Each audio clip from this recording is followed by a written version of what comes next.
আমরা অনেকে সমালোচনা করে ফেলি, কিন্তু আমাদের একটা জিনিস দেখতে হবে,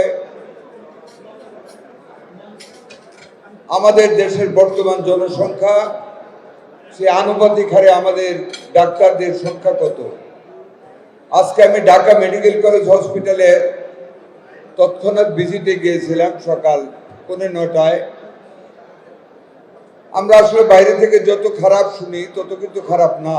আমি আজকে মাননীয় প্রধানমন্ত্রীকে ব্রিফ করেছি। 120 বছর আগে একটা করা হসপিটাল, আমি প্রায় 8টি ওটিতে ঢুকেছি। ওটিতে ঢুকে মনে হয় নাই যে এগুলি ওটি। হঠাৎ আমি জিজ্ঞাসা করেছি এটা কি রুম, বললো ওটি। দ্য রিজন ইজ দ্যাট এত আগে সেই তখনকার ধাঁচে যে ওটি করা ওই ওটি, but neat and clean.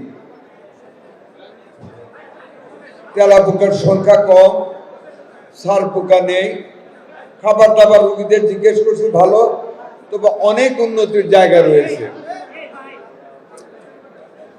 Garbage সমস্যা, লন্ড্রির সমস্যা, অনেক কিছু আছে, সমস্যা আছে, এগুলি আমাদের দূর করতে হবে। একটা ওটি দেখেছি সেখানে, নিশ্চয়ই জাহিদ ভাই জানেন, একটা বিশেষ বিজনেস গ্রুপ করে দিয়েছে 75 লাখ টাকা খরচ করে। সেই ওটিতে ঢুকে মনে হয় নাই যে এটা বাংলাদেশের কোনো ওটি। It can be compared with any ওটি অফ দ্য ওভারসিজ হসপিটাল। এত সুন্দর। আজকে মাননীয় প্রধানমন্ত্রীর সাথে আলাপ হয়েছে এবং কিছু বিজনেস মহলের সাথে আলাপ হয়েছে। আপনারা যারা সম্মানিত ডাক্তারগণ আছেন, আপনাদেরও অনেক কানেকশন আছে। যদি অন্তত যে ওটিগুলি আছে, বাংলাদেশে অনেক ব্যবসায়ীরা আছে যাদেরকে বলে নিজের সৌজন্যে একটা এরকম ওটি আমাদের করে দিতে পারেন রেনোভেট করে।